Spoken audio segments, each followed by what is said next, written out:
नीचे हो जाएगा वो मंगलम भगवान वीरो ये देख मंगलम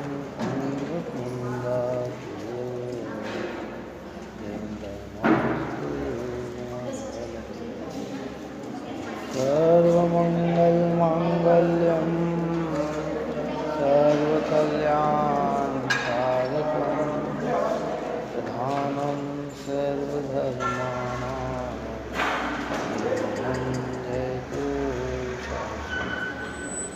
दीनं जयतु शासनं दीनं जयतु शासनं नमोऽस्मै साराय स्वानुभूतिया चकास्ते चित्सभावाय भावाय सर्वभावान्तरचिरे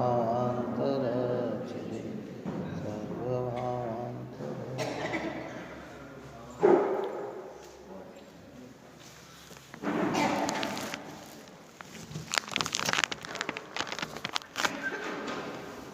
कर्ता कर्माधिकार प्रारंभ हुआ था। आचार्य अमृतचंद देव ने 46 नंबर के कलश में वेद ज्ञान की महिमा को गाकर ये बताया कि जो ज्ञान ज्योति प्रकट होती है वह जो अनादिकाल से हमारी परद्रव्य और प्रभावों की कर्ता कर्म की वृत्ति है उसको सब ओर से समन करती हुई नाश करती हुई प्रकट होती है। अब मूल गाथा यहाँ 69 और 70 दो गाथा चलती है जिसमें आचार्य भगवंत ये कहते हैं कि जब तक ये जीव आश्रव के और आत्मा के विशेष को अंतर को नहीं जाने तब तक अज्ञानी रहता हुआ आश्रव में स्वयं लीन होता हुआ कर्मों का बंध करता है। यह गाथा द्वारा कहते हैं। क्या कहते हैं कि जब तक यह जीव अपना ये जीव इसको ऊपर में चैतन्य स्वरूप कहा है ज्ञान वाला कहा है आश्रव और आत्मा की आश्रव यानी संपूर्ण विकृति भाव शुभ और अशुभ के परिणाम मोह राग देश के परिणाम ये आश्रव है और ये जानने वाला है ये जीव है। क्या है ये दोनों के अंतर को नहीं जानेगा। अंतर यानी विशेषता को नहीं जानेगा। अभी तो हम क्या कर रहे हैं एक में मान रहे हैं ना हमें आत्मा का पता है ना आश्रव का पता है। हम तो दोनों को ही मान रहे हैं कि जब तक हम इनके विशेष भेद को अंतर को नहीं समझेंगे तब तक अज्ञानी रहते हुए रहता हो। तब तक हम क्या हैं अज्ञानी हैं। अज्ञानी कहो मिथ्यात्वी कहो मूढ़ कहो सब एक ही बात है। अज्ञानी मूढ़ मिथ्यात्वी ये जो शब्द आत्मा को मिलते हैं ये दुख के बतलाने वाले हैं। अज्ञानी यानी दुखी। अज्ञानी का अर्थ क्या ये जो दुखी जिसे यथेष्टता का भान नहीं है सत्यता की पहचान नहीं है वे अज्ञानी। तब तक अज्ञानी रहता हुआ आश्रव में स्वयं लीन होता हुआ अर्थात मोह राग देश में ही रहता हुआ शुभ शुभ भाव में ही रहता हुआ कर्मों का बंध करता है। कर्म सिद्धांत की जब चर्चा करते हैं तो कर्म का बंध काय से होता है कि मोह राग और देश के परिणामों से कर्म का बंध होता है ना। आश्रव अधिकार हमारा तत्वार्थ सूत्र के अंदर जो है उसमें एक एक कर्म प्रकृति का आश्रव ज्ञानावरणी काय से बनता है, दर्शनावरणी काय से बनता है, मोहिनी काय से बनता है, अंतराय काय से बनता है, वेदनी काय से, आयु काय से, गोत्र काय से, है ना, नाम कर्म काय से, परिणामों के द्वारा। क्यों कि इन भावों से आत्मा को भिन्न नहीं अनुभव होता। अभी भी हम क्या कर रहे हैं, चलो बताओ, 24 ही घंटे किनको अपना मान रहे हैं? जो हमारा है उसे अपना मान रहे हैं कि जो हमारा नहीं है उसे अपना मान रहे हैं? वही तो मोह है। मोह किसका नाम है? मोह है ना मिथ्या। किसका नाम है? कि जैसा मैं हूँ वैसा स्वीकार नहीं करता है, और जिसे ये स्वीकार करता है वो ये है नहीं। ये जब तक नहीं जानेगा, आश्रव से कर्म का बंध होता है, बंध से पुनः उदय आता है, फिर पुनः बंध होता है। ऐसी संतति अनादिकाल से चल रही है। द्रव्य कर्म के उदय में भाव कर्म, भाव से पुनः द्रव्य कर्म का बंधन, फिर उदय, फिर बंधन, फिर उदय, फिर बंधन। ये कब से चल रही है? कि अनादि से ऐसी चल रही है। अब हमें अवसर मिला है, पवित्र जिनवाणी माँ की निकटता में आए हैं, तो आश्रव और आत्मा के अंतर को, विशेषता को समझें। देखिए गाथा 69 और 70। रे आत्मा आश्रव का जहाँ तक भेद जीव जाने नहीं, क्रोध आदि में स्थित होय है अज्ञानी से जीव की जीवहरता क्रोध आदि में संशय होय है सर्वज्ञ निश्चय कायो बंध होता जीव के। सर्वज्ञ ने निश्चय कहा। सर्वज्ञ भगवान ने निश्चय से ये बात कही है कि इस प्रकार जीव का बंध होता है। किस प्रकार बंध होता है? कि आत्मा और आश्रव का जब तक भेद जीव जाने नहीं। कब से नहीं जान रहे हैं? कि अनादि।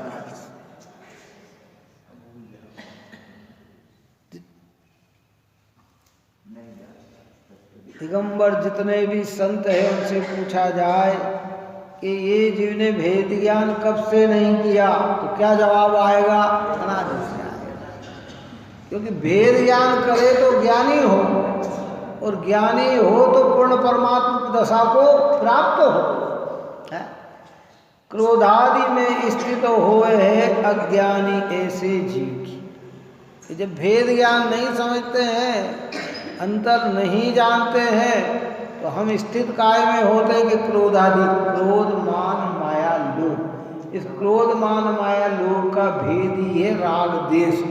राग देश के भेद ही है शुभ और अशुभ भाव। राग देश के भेद ही है पुण्य और पाप के परिणाम। राग देश के भाव ही है हिंसा, झूठ, चोरी, कुटिल, परिग्रह का परिणाम। इन्हीं में अपना मान है। एक कह रहा है मेरे परिणाम बहुत खोटे हैं, एक कह रहा है मेरे परिणाम बहुत अच्छे हैं। यहाँ कह रहे हैं कि ये आश्रव भाव है, और इन भावों को जानने वाला ज्ञान भाव है, वो आत्मा भाव है। आंखों से अंतरता नहीं दिखती। कल कहा था ना कि भाई बाल्टी का दूध के साथ संबंध संयोग संबंध है, और पानी का दूध के साथ एक क्षेत्रावकाश संबंध है। बाल्टी दूध से भिन्न तो हो सकती है, पर पानी को दूध से भिन्न हाथ से नहीं किया जा सकता, आँख से नहीं किया जा सकता। आँख पानी और दूध की भिन्नता को देख तो सकती है, लेकिन आँख पानी और दूध की भिन्नता नहीं कर सकती है। क्या कर सकती? पानी मिला दूध लाए, अरे साहब कितना पतला दूध है, मतलब उसने आँख ने ये तो जान लिया है कि दूध में ओरिजिनलता नहीं है, पानी की मिलावट है। लेकिन उसे दूर कैसे किया जा सकता है कि ये अंतर को समझकर, पहले तो पानी को दूध ना माने, दूध को पानी ना माने, ये अंतर समझ के आकर फिर उसे जब अग्नि पे तपाया जाता है तो पानी दूध हो जाता है। ऐसे ज्ञान और आश्रव, आश्रव यानी क्रोधादि का भाव, गुस्से का भाव, अभिमान का भाव, छल कपट का भाव, अति संग्रह, अति लालच का भाव, ये सारे भाव आश्रव हैं, जिनको दो शब्दों में कह दिया कि राग और द्वेष। कषाय कितनी होती है कि स्थूल कहते 4 और फिर भेद करते कहते हैं कि 25। कितनी होती है? चारित्र मोह में कषाय कितनी हुई कि 4। क्रोध मान माया लोभ भेद करके 25 अंतानुबंधी से लेकर संजलन कषाय तक और हास्य आदि ऐसे 25। उस 25 को 2 में गर्भित किए तो कहते हैं कि 12 प्रकार का द्वेष और 13 प्रकार का राग। उस राग के भेद करें तो शुभ राग और अशुभ राग, पुण्य पाप, ये और ज्ञायक आत्मा। अब हम क्या, जब इन भावों को ही अपना मानते हैं और इनमें ही प्रवृत्ति करते हैं तो कर्मों का बंधन होता है। कब से चल रहा है? कि अनादि से चल रहा है। ये बंधन मिट सकता है कि नहीं? कि मिट सकता है। कैसे मिट सकता है? कि भेद ज्ञान करने से मिट सकता है। इनके भेद अंतर को जाने और क्रोधादिक में अपनापन न लगाकर अपने चैतन्य में अपनापन लगाए और चैतन्य को ही अनुभवे तो सर्व प्रकार से सर्वप्रथम मिथ्यात्व अनंतानुबंधी का आश्रव रुक जाता है।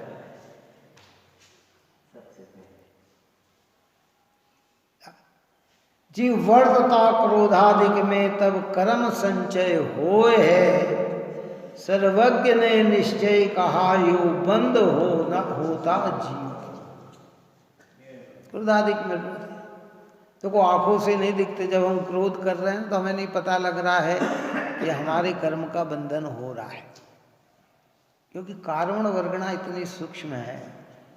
भगवान सर्वज्ञ के ज्ञान के आधार से तो इस लोक में कारण और वर्गणा ठसाठस भरी है। कितनी भरी है? ठसाठस। यहाँ जहाँ हम पवित्र क्षेत्र में हम विराजमान है ना, जिन मंदिर में, यहाँ भी कारण वर्गणा ठसाठस भरी है। और जो जीव जैसा भाव कर रहा है ना, वैसे कारण वर्गणा कर्म रूप परिणमित हो रही है। अगर यहाँ बैठे हुए हमारे भाव अशुभ आ रहे हैं तो पाप, भगवान की महिमा, अरे अभी तो आप और हमने भी पूजा करी, क्रिया सबकी एक जैसी होगी, बोली सबकी एक हुई होगी, पर भावों में सबके अंतर होगा। क्या होगा? किसकी गाढ़ता होगी, प्रगाढ़ता होगी, किसी की गाढ़ता कम होगी, किसी का मन लग रहा होगा, किसी का न लग रहा होगा, कोई और सोच रहा होगा, कोई और सोच रहा होगा। तो फिर उसको उसके हिसाब से कारण वर्गणा संचय होगी ना। कैसे संचय होगी? हमने अभी पढ़ा ना, तो कुलकुलाचार्य परिणाम बंध परिणाम मोक्ष है। भगवंत ने कहा कि तेरे ही परिणाम से तुझे बंधन होता है और तेरे ही परिणाम से तुझे मोक्ष होता है। तो राग देश के परिणाम से बंध होता है और सम्यक दर्शन ज्ञान चारित्र के परिणाम से मोक्ष होता है, वितराग परिणाम से मोक्ष होता है। तो ये इनमें को अपना मानते हैं, तो इनमें स्थित होते हुए हम कर्म बंध को बांधते हैं। बंधन ये तो आप और अभी हमें कोई पूर्व में जबरदस्त कार्य किया है तो संगी पंचेंद्री और ऐसी अनुकूलताएं और ये सब चीज मिली है, और अभी इतना दुख हमारी परिणति में नहीं है।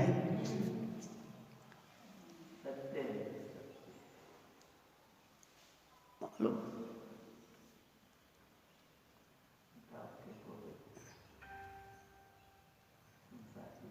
क्या कहते हैं आचार्य देव कि संसार में स्वयंभू समुद्र में जितना पानी है उतना तो दुख है, और उसमें एक बाल चुई या बाल की नोक डाले और उस पे जितना पानी ठहर जाए उतना इंद्रिय जनित सुख है।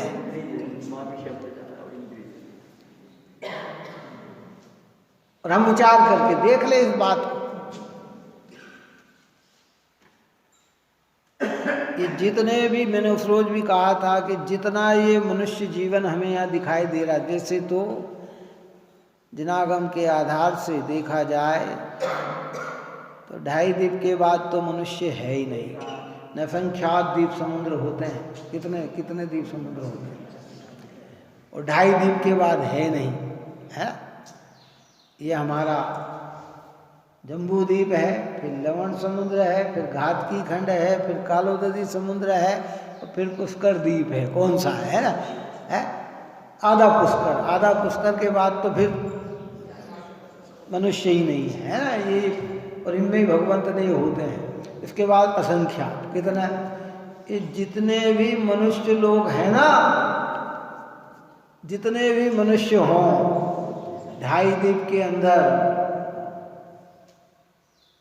उतने तो एक जमीकंद के अंदर जीव होते हैं। कितना जीवों की संख्या में अगर देखा जाए ना, जितने 2.5 द्वीप में मनुष्य हैं उतने तो अगर खाली एक जमीकंद के अंदर है, मैं तो जमीकंद कह रहा हूँ, आचार्य तो कह रहे थे एक सुई की नोक के बराबर है। बात समझना, मैं तो अभी जमीकंद बोल रहा हूँ। इतने जीव राशि तो सुख का सुख जो कह रहे ना, एक बाल की नोक पे पानी ठहर जाए उतना सुख है, तो सोच लो कि सुखी कितने। अगर सारे मनुष्य को भी सुखी माना जाए तो, इंद्रिय जनित माना जाए तो कितने मनुष्य सुखी है। अगर हम भारत में तुलना करें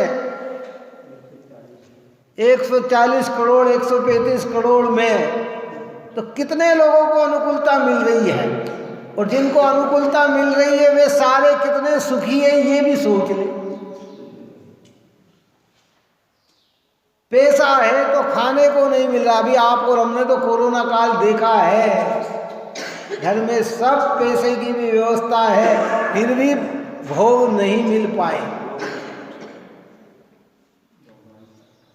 उदय काल है तो उदय काल की प्रक्रिया है। ये तो संसार की व्यवस्था ऐसी है भाई, अनंत अनंत। और सारे जीव इन्हीं में लगे हुए हैं, पुनः पुनः पुनः पुनः कर्म का बंद करके संसार में ही परिभ्रमण के कारण बना है। इसलिए अब अवसर मिला है तो क्रोधादिक में स्थित नहीं होना, ज्ञान में स्थित होकर इन भावों का परित्याग करना।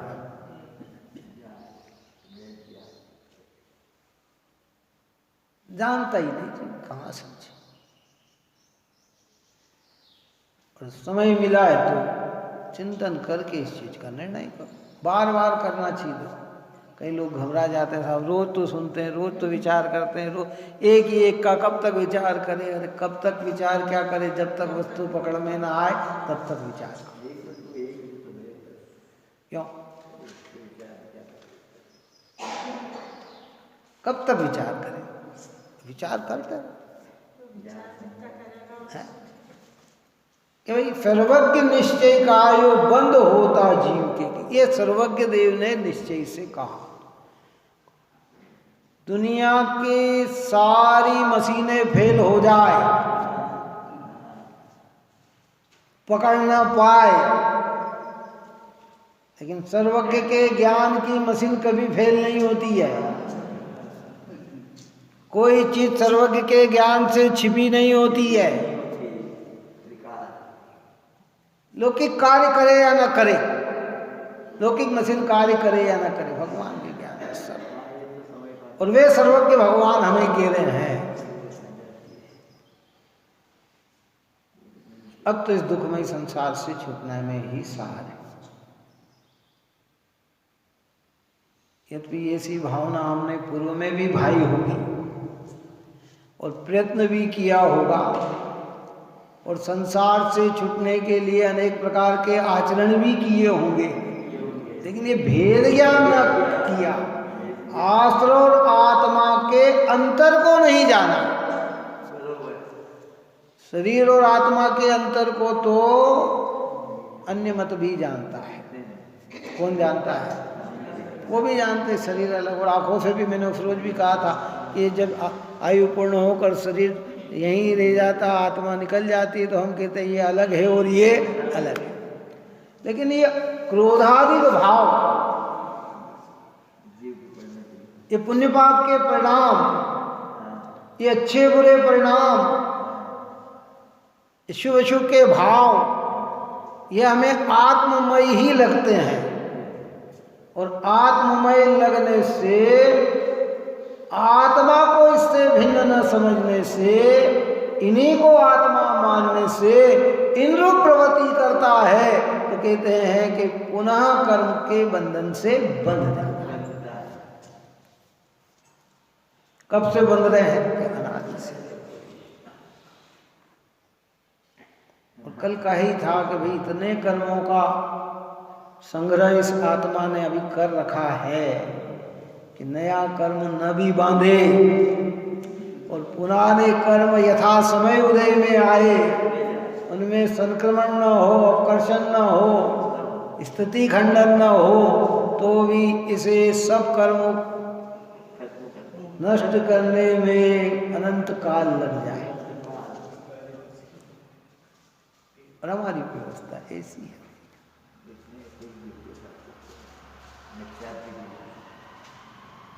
हम उस अज्ञानी मूर्ख किसान की भांति हैं कि जो 10,000 का कर्ज चुकाता है और 50,000 का लेता है। इतना अगर वो 50 का चुकाएगा तो लाख का लेगा, लाख का चुकाएगा तो 2 लाख का लेगा। यानी कर्ज क्या होगा उसका, दिन प्रतिदिन बढ़ता चला जाएगा। ऐसे हम भी हैं कि पूर्व के उदय में कार्य कर रहे हैं। उदय तो था हमारा छोड़ा और हमने भाव किए ज्यादा, क्रोधाधिक में स्थित रहे, फिर लंबी लंबी स्थिति वाले कर्म बन गए।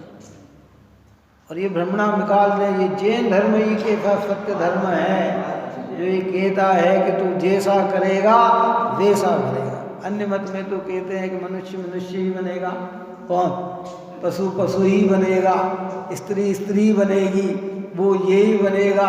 यहाँ कहते नहीं भाई, जीव नीचे से भाव चढ़ाकर ऊपर आ सकता है, तो ऊपर से भाव गिराकर नीचे जा सकता है। उत्तम वो चांडाल हो भोग कीड़ों में गए। उत्तम पुरुष उत्तम कुल में जन्म लेकर राजा बनकर भी एक कीड़े में जन्म ले सकता है, चांडाल बन सकता है अपने भावों की होटास्था के कारण। भाव चढ़ाकर निगोज से निकलकर मनुष्य जीवन में आ गया है। इसलिए भेद ज्ञान करें। शरीर से आत्मा तो भिन्न है ही, लेकिन आश्रव और आत्मा के भी अंतर को समझे। 7 तत्वों में हमें ख्याल होना चाहिए कि 7 तत्व क्या है, 6 द्रव्य क्या है, पंचास्ती काय क्या है, इनका स्वरूप भगवान क्या बताते हैं,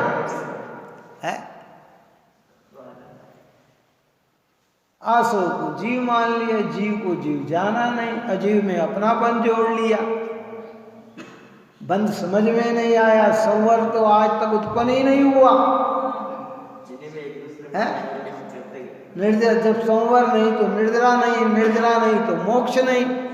आश्रव बंध में रहकर संसार में संसरण कर रहे हैं, भ्रम रहे हैं, घूम रहे हैं, भ्रम रहे हैं, घूम रहे हैं, भ्रम रहे हैं। अभी जन्माणी हमें सचेत कर दी है।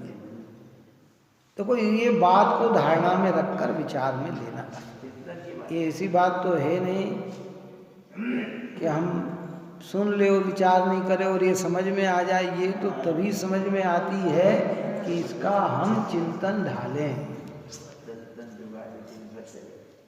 और जब भी तत्व का चिंतन करता है ना, वस्तु पकड़ में आए या ना आए, भावों में विशुद्धि तो आती है। काय का तत्व चिंतन से लाभ क्या हो जाता है? अभी भिन्नता अनुभव में आए या ना आए, जो उसमें चिंतन में लगा है ना, वो भाव तो क्या हो गए? विशुद्ध हो गए। शुभ भाव तो हो ही गए, अशुभ भाव से तो बच ही गया। और नहीं चिंतन करे तो अशुभ तो चल ही रहा। यथार्थ पढ़ते हैं कि जीव जब तक आत्मा और आश्रव इन दोनों के अंतर को और भेद को नहीं जानता, तब तक वह अज्ञानी रहता हुआ क्रोधाधिक आश्रव में प्रवर्तता है, और क्रोधाधिक में प्रवर्तमान उसके कर्म का संचय होता है। वास्तव में इस प्रकार जीव के कर्मों का बंधन सर्वज्ञ देव ने कहा है। और जिन्हें सर्वज्ञ भगवान अरहंत पे विश्वास है, उसे किसी भी प्रकार की भगवंत की वाणी में संशय नहीं, शंका नहीं। इस प्रकार कई जीव के हम भाव नहीं करें तो कोई हमें कर्म से बंधा दे, ये 3 काल में संभव नहीं है। और भाव करे तो कोई बंधन से रोक दे, ऐसा भी संभव नहीं।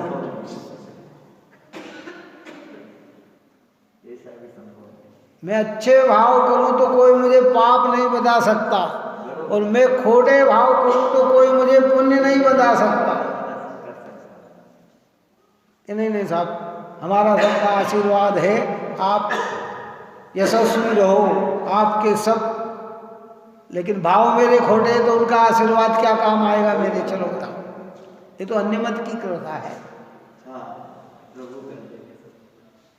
कई लोग कहते हैं पाप में लगे रहते और कहते हैं हमारे ऊपर तो गुरु का आशीर्वाद है। तो गुरु का आशीर्वाद किस कारण में? पाप का कार्य में आशीर्वाद है गुरु का, क्यों? अरे गुरु ने तो आशीर्वाद दिया, तुम्हें धर्म लाभ हो, धर्म वृद्धि हो, तुम इस सन्मार्ग पे लगो। अब तुम अपने भाव नहीं सुधारो, खाली गुरु के आशीर्वाद से अपना कार्य सिद्ध करो, तो कार्य सिद्ध थोड़ी होगा। अपने परिणाम सुधार।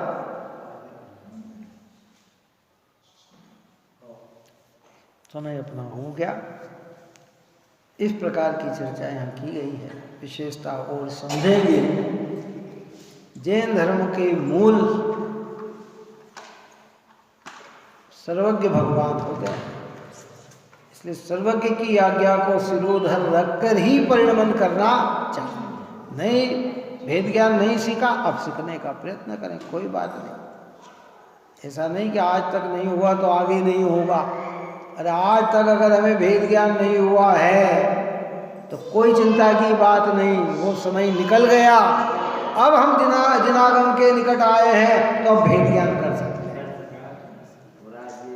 नहीं किया कोई बात नहीं, उन्होंने कहा ना बीतीता ही विसार दे, काय को विसार दे, जो समय बीत गया सो बीत गया, उसे मत रो, वो तो अज्ञान में चला गया है। जो तेरे पास बचा समय है उस समय का सदुपयोग करके अपने कार्य की सिद्धि कर। इसलिए आश्रय और आत्मा के अंतर को आप और हम समझें और अपने परिणाम को निर्मल बनाएं, यही मंगल भावना है। शाम को अपना समय वही रहेगा 7:30 से 8:15 सामायिक का, 8:15 से 9 स्वाध्याय और 9 से 9:45 तक जो कैसेट तब कल्याणक की, जन्म कल्याणक की जो भी दिखाएं वो कैसेट चलेगी। आज अपना चौथा दिन पूर्ण होने को है ना। कल अंतिम दिन है। अंतिम दिन तो व्यवहार से कहते हैं, धर्म की आराधना में अंतिम दिन होता नहीं है। जब संसार पूरा मिट जाए तब संसार का अंतिम समय है ना। तो ये तो निरंतर करने योग्य है। शाम को अपन और भी इस विषय में चर्चा करेंगे।